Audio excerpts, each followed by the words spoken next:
अस्सलाम वालेकुम नाज़रीन, प्रोग्राम क्लोजिंग और मैं खुश आमदीद, मैं हूं इरफान हैदर। सैयद आसिम मुनीर साहब अमेरिका में अहम दौरे पर, सियासी और अस्करी क़यादत से मुलाकातें, भारतीय जारियत का मुंह तोड़ जवाब देंगे field marshal Asim Munir, ISPR का ऐसा कहना है। आर्मी चीफ को एक्सटेंशन देने पर कौम से माफी, मुल्क अनारकी की तरफ जा रहा है। असद कैसर साबिक स्पीकर कौमी असम्बली, उनकी जानिब से यह अहम बयान सामने आया है। एक्सटेंशन नहीं, कंटिन्यूएशन जारी रहेगी, फैसल वादा का ऐसा कहना है। सेनेटर हैं, ज़िमनी इंतखाबात में PTI क्यों हिस्सा लेना नहीं चाहती, इस पर भी बात करेंगे। 14 अगस्त का एहतजाज भी 5 अगस्त के एहतजाज की तरह होगा, और एहतजाज के लिए तहरीक इंसाफ ने 5 अगस्त के बाद, जो कि यौम कश्मीर था, अब उसके बाद यौम आज़ादी के दिन 14 अगस्त के दिन ही एहतजाज का क्यों इंतखाब किया है, इस पर भी बात करेंगे। राजा Inamul Haq Abbasi Sahab, central vice president Pakistan international human rights organisation, हमारे साथ मौजूद है। राजा साहब बहुत शुक्रिया वक्त के लिए। सैयद आसिम रजा साहब एंकर पर्सन है, हमारे साथ मौजूद हैं, आपका बहुत शुक्रिया। और सैयद कम्बर जैदी हमारे साथ हैं, आप भी एंकर पर्सन हैं, आप तीनों हजरात का बहुत शुक्रिया। राजा इनामुल हक अब्बासी साहब, आपसे मैं आगाज करूंगा।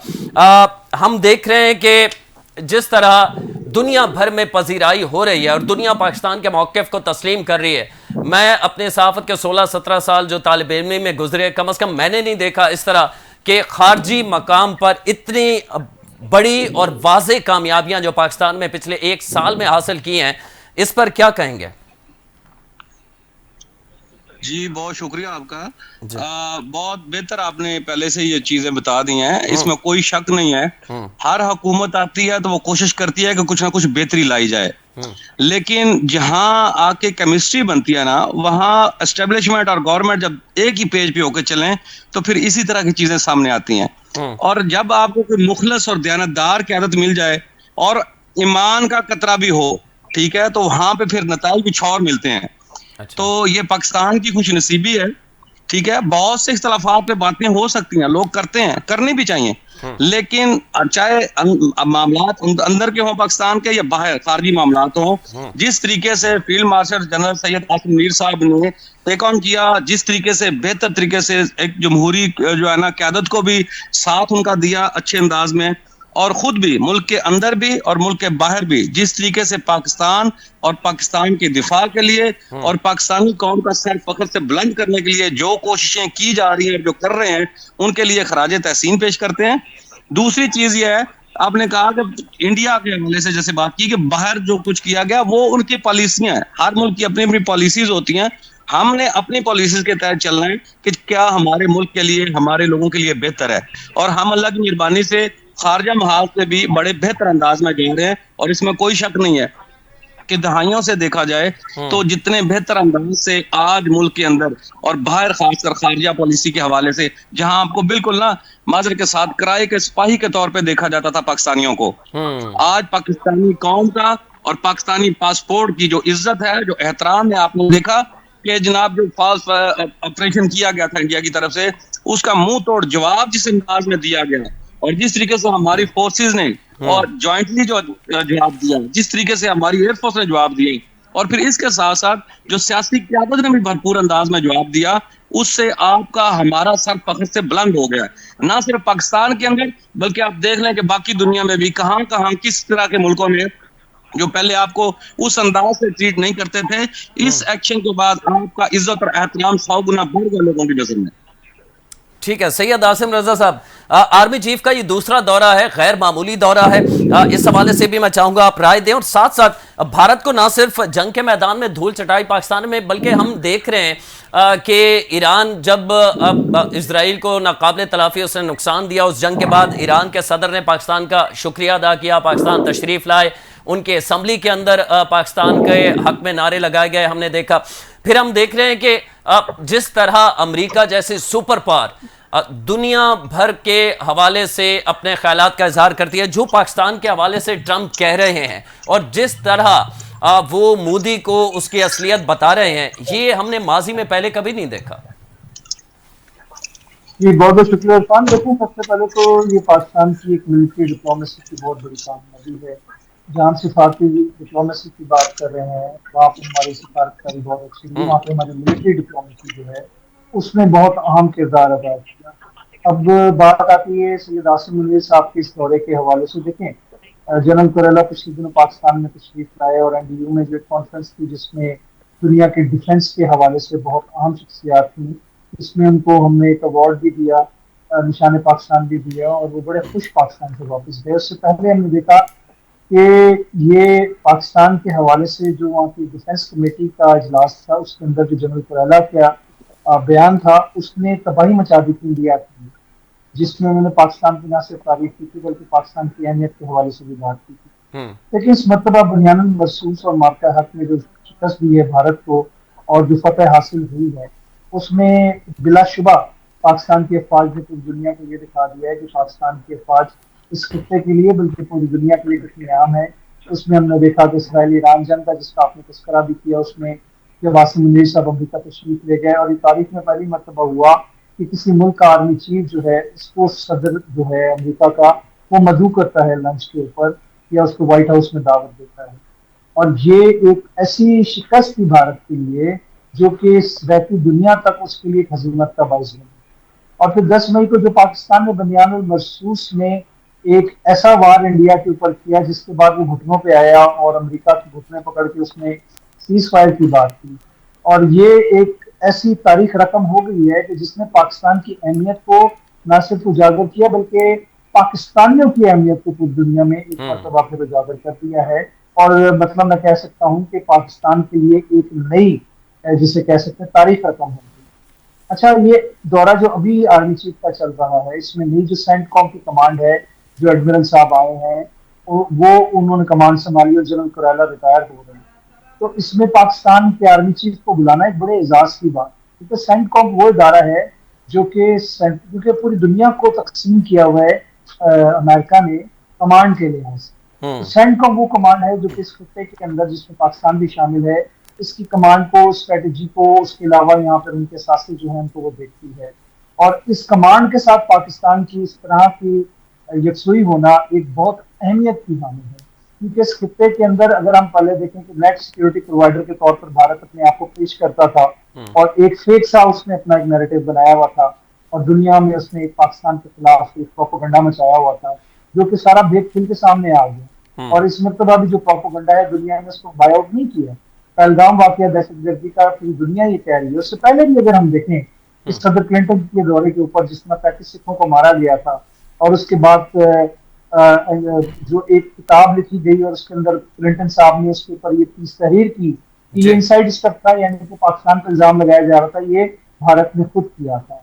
तो इसी तरह के फॉल्स फ्लैग जो है अब उसके खुल के सामने आना शुरू हो गए। ठीक है कंबर जैदी, आप भी यही समझते हैं? मैं कंबर जैदी से भी जानना चाहूंगा, आप भी यही समझते हैं? जाहिर है पहले तो सिर्फ पाकिस्तान या दुनिया भर को बताने की कोशिश कर रहा था कि भारत फॉल्स फ्लैग करता है, इस किस्म की हरकत करके वो सारा मुद्दा पाकिस्तान पे डाल देता है और जंग के बहाने तराशता है। लेकिन अब पूरी दुनिया मान रही है और पाकिस्तान के सुपर पावर अमेरिका ये मान रहा है। किस तरह सदर ट्रंप ने बारहा कहा कि जंग जो है वो भारत की जानिब से ख़त्म करवाने के लिए रिक्वेस्ट की गई थी, फिर उन्होंने ये के 6 तैयारे गिरे भारत के, तो भारत के पास कोई जवाब बचा नहीं। ऐसा लगता है कि अब पूरी तरह से हम देख रहे हैं, वो चाइना हो, ईरान को भी समझ आ गया है कि भारत माजी में क्या करता रहा है। फिर उसके बाद अब अमेरिका भी भारत से दूर हो रहा है। तो ये पाकिस्तान के सिफारती कामयाबी, इसमें क्रेडिट आप किसको देंगे? हुकूमत को भी देंगे और साथ एस्टैब्लिशमेंट को भी? इरफान बहुत बहुत शुक्रिया। देखें, इसमें 2-3 चीज़ें हैं जो 2-3 फैक्टर, ट्रिगरिंग फैक्टर मेरी नज़र में। एक तो सबसे पहले बुनियानुल मरसूस जो पाकिस्तान की जानिब से भारत को रिटेलिएटरी स्ट्राइक में दीवार से लगाया गया और फिर अपना सिक्का जो है मनवाया गया, ये एक बड़ा एक अहम इवेंट था जिससे दुनिया इस बात पर कन्विंस हो गई कि पाकिस्तान की जो दिफाई ताकत है वो गैर मामूली है। और पाकिस्तान का जो इमेज इससे पहले था, यकीनन उस इमेज से हम ये अंदाजा लगा सकते हैं कि पहले दुनिया हमें किस तरह से ट्रीट करती थी और अब अगर बुनियानुल मरसूस के बाद की बात करें तो दुनिया के हमें ट्रीट करने में, हमारे डिप्लोमेटिक टाइज में, हमारी दूसरी ममालिक के साथ रिलेशन में वाज़ेह फर्क आया। फिर दूसरी बात जो आप कर रहे हैं कि इससे क्या भारत को हजीमत का सामना हुआ है, तो यकीनन आप दुनिया भर के अखबारात उठा के देख लें, जिसमें रॉयटर्स ने लिखा, AFP ने लिखा, BBC ने लिखा, एवन CNN ने रिपोर्ट किया कि जो कॉम्बैट हुआ था उसमें भारत को नुकसान उठाना पड़ा, भारत के तैयारे गिरे। और एवन आज 3 महीने बाद जब ये स्टेटमेंट दी जा रही है कि हमने पाकिस्तान के तैयारों को मार गिराया, तब भी हमारे डिफेंस मिनिस्टर ये कह रहे हैं कि आप किसी भी इंडिपेंडेंट इदारे से इन्वेस्टिगेट करा लें, आप हमारे जो हमारा फ्लीट काउंट है वो करा लें, आपको पता लग जाएगा कि किसके तैयारे गिरे हैं और किसके तैयारों ने किसके तैयारों को मार गिराया। तो आप ये पूरी दुनिया के सामने है, भारत इस पे कोई भी झूठा बयानिया बनाए, प्रोपोगेंडा करे, दुनिया उसे मानेगी नहीं। ये ऐसा दौर है, सोशल मीडिया का दौर है, इसमें जो है जो इंफॉर्मेशन फ्लो है वो इस कदर तेज है और इस कदर एक्यूरेट है कि लोगों को पता लग जाता है। न्यूज आउटलेट से जो खबरें आई हैं उनसे इस बात की तस्दीक होती है कि पाकिस्तान ने जो रिटेलिएट किया था, हालांकि जंग हम पर मुसल्लत की गई थी, इसलिए इस पाकिस्तान ने जो उसका जवाब दिया था वो ऐसा था कि जिससे पूरी दुनिया में एक इमेज पाकिस्तान का ऐसा डेवलप हो गया कि ये गैर मामूली दिफाई कुव्वत वाला मुल्क है। तो यकीनन फिर हमें पजीराई मिली, आसिम मुनीर साहब को भी बुलाया गया प्रेसिडेंट ओवल ऑफिस में और उसमें खसूसी मुलाकात हुई। और अभी फिर हम ये देख रहे हैं कि 1.5 माह में दूसरी मुलाकात होना यकीनन ये भी एक काबिल तहसीन और फॉरेन पॉलिसी की हम ये कामयाबी भी कह सकते हैं।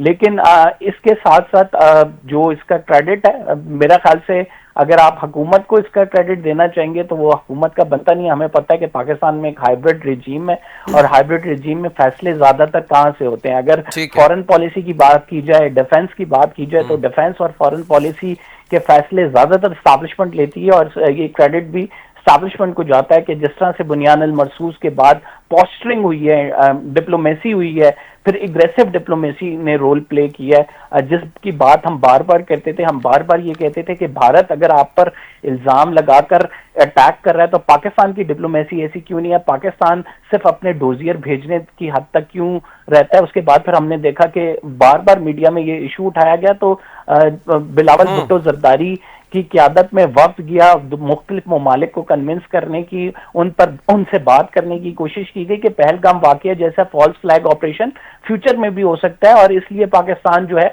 वो अपना नैरेटिव पूरी दुनिया को दे रहा है इस टाइम कि जो है भारत क्या करता है हमारे साथ, किस तरह से करता है, हमेशा से जंग यही मुसल्लत करता है। हिंदुत्व जो इनकी तहरीक है, अखंड भारत का जो इनका ख्वाब है, वो किसी सूरत पाकिस्तान कामयाब नहीं होने देगा, क्योंकि हमारा जो नजरिया है, हमारी जो आइडियोलॉजी है वो बड़ी वाज़ेह है कि हम 2 कौमी नजरिए पे बिलीव करते हैं। और यहाँ के मुसलमान जो है वो हम पुरअमन है, हम किसी पर जंग मुसल्लत नहीं करते, हम पर जो जंग मुसल्लत की जाए उसका जवाब दिया जाता है। तो ये बड़ी वाज़ेह पॉलिसी है पाकिस्तान की। और डिप्लोमेटिक फ्रंट पे नो डाउट हमें बहुत गेन हुआ है पिछले कुछ अरसे में। उसकी बुनियादी वजह बुनियान अल मरसूस बना है। इसके बाद अगर देखा जाए पाकिस्तान के अपने इंटरनल हालात, तो पॉलिटिक्स की जो सूरत हाल है, जो मईशत की सूरत हाल है, वो एक अलग डिबेटेबल टॉपिक है। लेकिन ओवरऑल अगर पॉलिटिक्स पे भी बात करूंगा करें तो आप ये कह सकते हैं डिप्लोमेटिक फ्रंट पे पाकिस्तान ने काफी गेन किया है। मैं पॉलिटिक्स पे भी बात करूंगा। राजा साहब से जानना चाहूंगा कि मेरे सामने एक बयान है आज का, साबिक स्पीकर हैं पीटीआई के रहनुमा असद कैसर साहब, कहते हैं कि साबिक army chief general Qamar Javed Bajwa साहब को एक्सटेंशन देने पर कौम से पार्टी की जानिब से माफ़ी मांगते हैं, माजरत ख्वाह है। उन्होंने कहा है कि कमर जावेद बाजवा को एक्सटेंशन देना गलत था। मैं जब ये खबर मेरे सामने आई तो राजा साहब वो एक गालिब का मिसरा याद आ गया, हाय उस जूद पशे माँ का पशे माँ होना। क्या कहेंगे राजा साहब?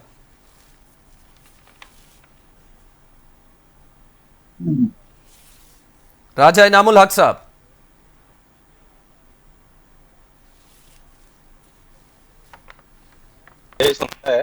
मेन चीज ये है कि ये जैसे आपने गालिब के मिसरे की बात की, मैं भी यहाँ पे कुछ कोड करना चाहूंगा। अच्छा। कि आज ये जो शर्मिंदा हो रहे हैं ना, आप लिख लें, अगर दोबारा इन्हें मौका दिया जाए तो ये ऐसी शर्मिंदगियां 100 बार और लेने के लिए तैयार होंगे। अच्छा, ठीक है। हाँ जी, वो तो कहते हैं हम जमहूरियत के लिए कर रहे हैं सारा कुछ। जी जी, ये जमहूरियत बराए नाम है। असल में हम जहां बैठे हुए हैं ना, हम एक तो तरक्की पजीर मुल्क हैं, और दूसरी चीज है कि हमारा इंटेलेक्चुअल लेवल जो है वो बड़ा नीचे है। इतनी पढ़ी लिखी कौम नहीं है, चीजों को ज्यादा बेहतर समझते नहीं है। वोट पे जब बात आती है तो फिर यहाँ पे धड़ेबंदियां बनती हैं, पार्टियों को वोट दी जाती है। लेकिन आप देख लें कि 70 साल से लेके आज तक जो भी पार्टी आई, जिस पार्टी के भी उम्मीदवार आए, लीडरान आए, उन्होंने हमेशा से पाकिस्तानी अवाम को माजरत के साथ जो है ना वो ट्रक की बत्ती के पीछे लगाया। यही काम एक नई पार्टी आई थी जो 22 साल रगड़ा खाती रही, और इमरान खान साहब का एक नैरेटिव था कि मैं आगे तब्दीली लाऊंगा, लेकिन उस तब्दीली का आपने देखा कि पूरे मुल्क ने खमियाजा भुगता है। अब जो बता रहे हैं स्पीकर साहब, साबिक स्पीकर साहब, इनसे पूछें कि आप 5 साल क्या करते रहे। 3.5 साल आपने वो गुजारे। अब अपोजिशन में बैठे हुए हैं जहां जो इनका अपना जाती मतलब होता है, वहां पे ये हुकूमत के साथ भी और बाकी पार्टियों के साथ भी बैठ के जो बिल पास करना होता है वो 2 घंटे में पास कर लेते हैं। जो अवामी मुफाद का जो बिल होता है, सेनेट इलेक्शन में भी साजबाज हो जाती है। सेनेट इलेक्शन में भी एक साथ बैठ जाते हैं जनाब। खाली सेनेट इलेक्शन की बात नहीं है, जिनके अपने जो है ना क्या कहते हैं तनख्वाहें बढ़ानी हो, इनके अलाउंसेस बढ़ाने हो, वहां पे क्यों नहीं अपोज करते गवर्नमेंट को या बाकी लोगों को। इनका जहां जाती मुफाद आएगा, ये सारे के सारे लोग जो हैं ये इकट्ठे हो जाते हैं। ना इन्हें मुल्क की याद रहती है, ना अवाम की याद रहती है। दूसरी बात इन्होंने कही जी कि शर्मिंदगी वाली बात, ये उस वक्त तरले करते रहे और ये सबसे ज्यादा लोगों को ढूंढ ढूंढ के निकाल के लाते रहे कि कौन कहां पे है, कौन नहीं आया, उसे भी लेके आओ, उसे भी लेके आओ। ये आज जो शर्मिंदगी महसूस कर रहे हैं ना, वो सिर्फ अपने मतलब के लिए फिर दोबारा से लोगों को जो है ना की बत्ती के पीछे लगाने के। मैं आपको कहता हूं कि आप नोट कर लें, लिख लें, अगर दोबारा इन्हें मौका मिला तो ऐसी गलतियां ये 1000 बार दोबारा खुशी से करने के लिए तैयार हो जाएंगे। साहब दोबारा मौका मिलेगा वैसे? मेरा ख्याल है सियासी, अब तो शायद इतना नजदीक नजर नहीं आ रहा, लेकिन आप ये जहन में रख लें कि हमारी हिस्ट्री है, ना सिर्फ हमारी हिस्ट्री है बल्कि दुनिया में देख लें कि सियासी पार्टियां कभी मरती नहीं है। अच्छा, सियासी लीडरशिप को जितना दबाया जाएगा, हम लाख इख्तलाफ कर लें इमरान खान साहब से उनकी पार्टी के साथ, लेकिन ये बात हकीकत है और मानना पड़ेगा कि वो एक सियासी पार्टी है और उनका अपना पावर शो है, इसमें कोई शक नहीं है। लेकिन आपने ये देखना है कि अगर लोगों ने आपको वोट्स दी तो वो चेंज के लिए दी, अपनी महरूमियों को दूर करने के लिए दी, अपने बच्चों के फायदे के लिए, उनके मुस्तकबिल के लिए दी, ना कि आप एजिटेशन की तरफ चले जाएं, मुल्क को बंद करने की कोशिश करें। आप हर काम जो भी है वो लड़ाई झगड़े पे आके खत्म करें। तो इस तरह मुल्क नहीं चलते, इस तरह पार्टियां नहीं चलती, इस तरह हुकूमतें नहीं चलती मेरे भाई। और यही कुछ आपने देखा कि 3.5 साल हुकूमत में रहते हुए भी खान साहब और खान साहब की पार्टी हुकूमत में रहते हुए अपोजिशन की तरह जो है ना हुकूमत करती रही है। तो ये चीजें जो है ये मुल्क के लिए भी फायदेमंद नहीं है, इनकी अपनी पार्टी के लिए भी फायदेमंद नहीं है। मैं एक ह्यूमन राइट्स एक्टिविस्ट के तौर पे भी और एक सियासी तजिया नगार के तौर पे भी आपको ये कहना चाहूंगा कि पार्टियां कभी मरती नहीं है, लेकिन पार्टियों को अपनी गलतियों से और पार्टियों की लीडरशिप को अपनी गलतियों से सीखना चाहिए। मेरे ख्याल में पीपल्स पार्टी ने बहुत सी गलतियां की होंगी, मुस्लिम लीग वाले भी करते रहे हैं, लेकिन आज जो जहां पे पीटीआई जिस जगह पे मुल्क को लेके गई है, आप मुझे बताएं कि यहाँ पे आजादी का जश्न मनाने की तैयारियां की जा रही हैं। यहाँ बयान मरसूस के तहत जो इंडिया को मुंह तोड़ जवाब दिया गया है, उसे सेलिब्रेट करने की हम कोशिशें कर रहे हैं। दुनिया अप्रिशिएट कर रही है हमें, लेकिन देख ले हालत और सोच देख ले कि वो 14 अगस्त को यहाँ पे प्रोटेस्ट लॉन्च कर रहे हैं। किस तरह की सोच है मेरे भाई?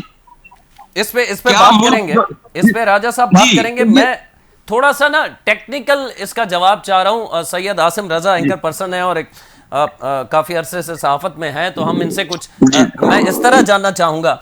आसिम साहब, टाइमिंग इसकी कोई इंपॉर्टेंस रखती है? जिस तरह आज असद कैसर साहब ने कहा कि हम इस पे माफी मांगते हैं, गो के शोज में तो कहते रहे, अब बाकायदा पार्टी की जानिब से हम माफी मांग रहे हैं। साथ साथ ये भी कहिएगा, क्या ये जो आने वाली माफियां हैं जिसकी तवक्को रियासत करती है, ये उसकी पहली माफी है, ये इसके बाद और माफियां भी आने वाली हैं?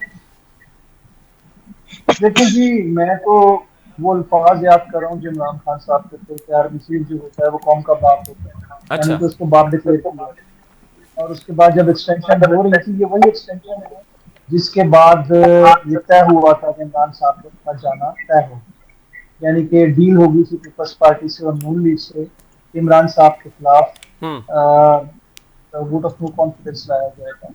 ये उसी एक्सटेंशन की बात कर रहे हैं, क्योंकि जो सबसे बड़ी गलती आज इनको महसूस हो रही है, जिसकी वजह से इनकी हुकूमत की छुट्टी हुई थी, क्योंकि देखिए वो हुकूमत जिसके लिए हर असेंबली के इजलास के लिए या वोटिंग कराने के लिए वो खुद कहते हैं कि फैज को कहना पड़ता था और लोगों को पूरा करना पड़ता था, तो ऐसी हुकूमत का बाजवा आपने कहा कि फायदा क्या कि जिसके लिए मुझे अपोजिशन के और जो दूसरे पार्टी मुखालिफ पार्टी है उसके पैर पकड़ने पड़े हैं, क्योंकि उसमें अगर नून लीग का वोट ना होता या पीपल्स पार्टी का वोट ना होता तो बाजवा साहब की एक्सटेंशन ना होती। तो ये पीटीआई को क्रेडिट नहीं जाता, और आज वो कह रहे हैं कि हमारी गलती है।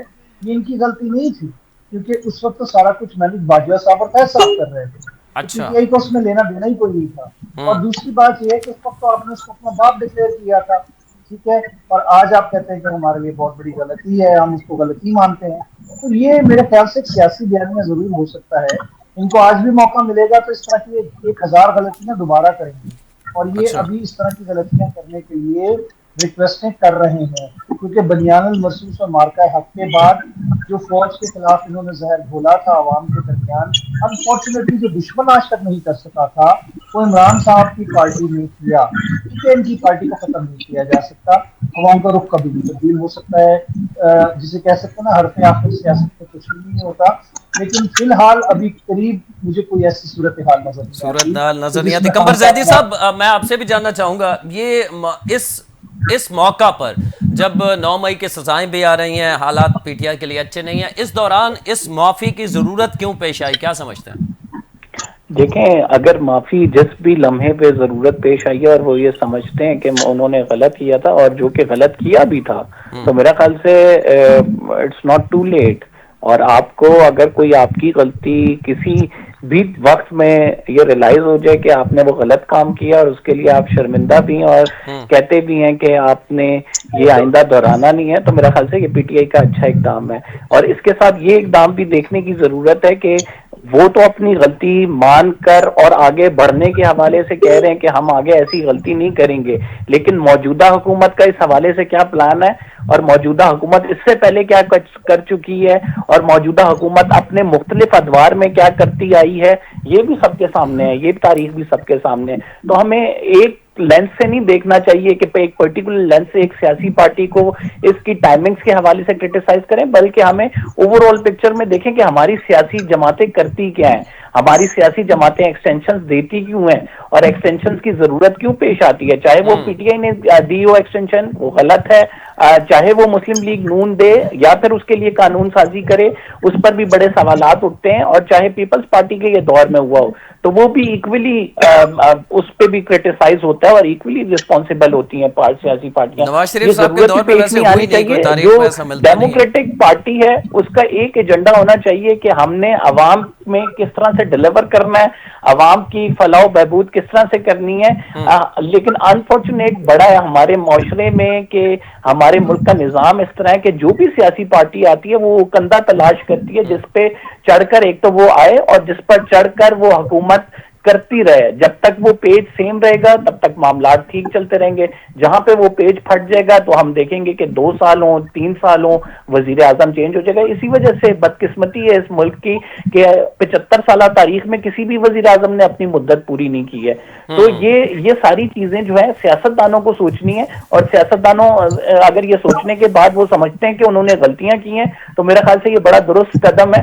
उन्हें अपनी गलतियां तस्लीम भी करनी चाहिए और इस पे कौम से माफी भी मांगनी चाहिए। राजा साहब, आप गुफ्तगू कर रहे थे, मैं चाह रहा हूं इसी को कंटिन्यू कीजिए कि यौम कश्मीर पर एहतजाज किया गया, फिर उसके बाद अब यौम आज़ादी के दिन एहतजाज अनाउंस किया गया। जी मुझसे पूछ रहे हैं? जी जी, राजा इनामुल हक अब्बासी साहब। जी जी, आपने बिल्कुल ठीक कहा। मैंने पहले भी अर्ज किया था कि जो है ना, ये बदकिस्मती है हमारी।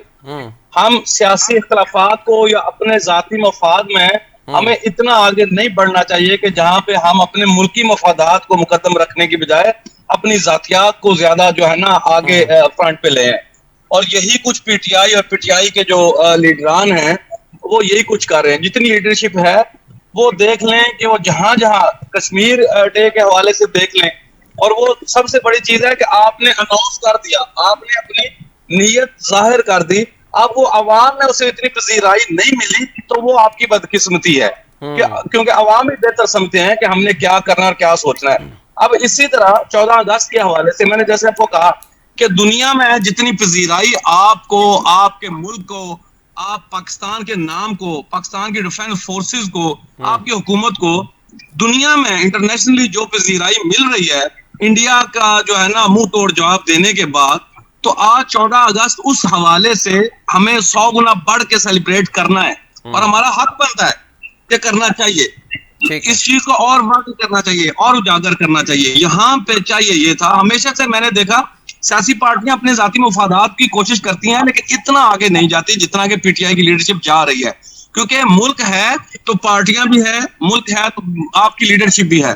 तो यहाँ पे इन्हें देखना चाहिए था, इन्हें अपनी, मुझे समझ नहीं आती कि कौन मशवरे देता है इनको ऐसे कि सियासी जो लोग हैं वो तो चीजों को जो है ना जो प्रेशर है उसे कम करते हैं, रिजॉल्व करते हैं चीजों को। तो ये बजाय इसके कि वो एक तरफ से माफिया मांग रहे हैं। अब देखें जैसे असद कैसर साहब ने कह दिया कि जी माफी मांगते हैं, तो क्या माफी का ये आप आगे से बता, एक तरफ आप माफी मांग रहे हैं, दूसरी तरफ से आप 14 अगस्त को जो सेलिब्रेट किया जा रहा है पाकिस्तान डे, उस पे आप एहतजाज भी अनाउंस कर रहे हैं। तो ये दोनों की दोनों चीजें बड़ी डिफरेंट है, मशरक और मगरब की तरफ। यानी कि आपकी सोच वाज़ेह आ रही है कि आप जुबान से कुछ और कह रहे हैं, आपके ज़हन और दिल में कुछ और है। ठीक है। अब इसी तरह से पाकिस्तान डे पे आपको चाहिए ये था, अगर कोई हम जैसे लोगों से पूछता, हाँ। अगर हमारे यहाँ कुछ हमारे साथ ऐसी कोई सिचुएशन होती, तो वहां पे हम जैसे लोग ये मशवरा देते कि भाई जो हो गया ठीक है, लेकिन इसके बावजूद भी आप यहाँ पे, क्योंकि 14 अगस्त का दिन है, मुल्क का जो है ना दिन है, यहाँ पे इस चीज को हमने बेहतर तरीके से सेलिब्रेट करना है, अपने इख्तिलाफात एक तरफ रखें और इस चीज को आगे लेके चलें, ताकि उसका क्या होगा कि अगर कहीं एस्टेब्लिशमेंट में या आगे पीछे आपके लिए हुकूमत में कोई अगर कोई सख्त रवैया है भी, तो आपके जो रद्द अमल है उसे देखते हुए वो सोचें कि भाई इन्होंने हमारे साथ अच्छा सलूक किया और अपने मुल्क का जो दिन है उसे मनाने के लिए या आवाम के साथ और मुल्क के साथ और जो अदारों के साथ खड़े हुए हैं। ना कि आप 14 अगस्त वाले दिन अपना एहतजाज और रिकॉर्ड करवाएं और दुनिया में दिखाएं आप कि नहीं जी यहाँ पे जो कुछ आपकी एस्टेब्लिशमेंट कह रही है या गवर्नमेंट कह रही है या जो लोग समझ रहे हैं वो ठीक नहीं है, वो गलत कह रहे हैं। ठीक है राज तो साहब, इसका खमियाजा किसे भुगतना पड़ेगा?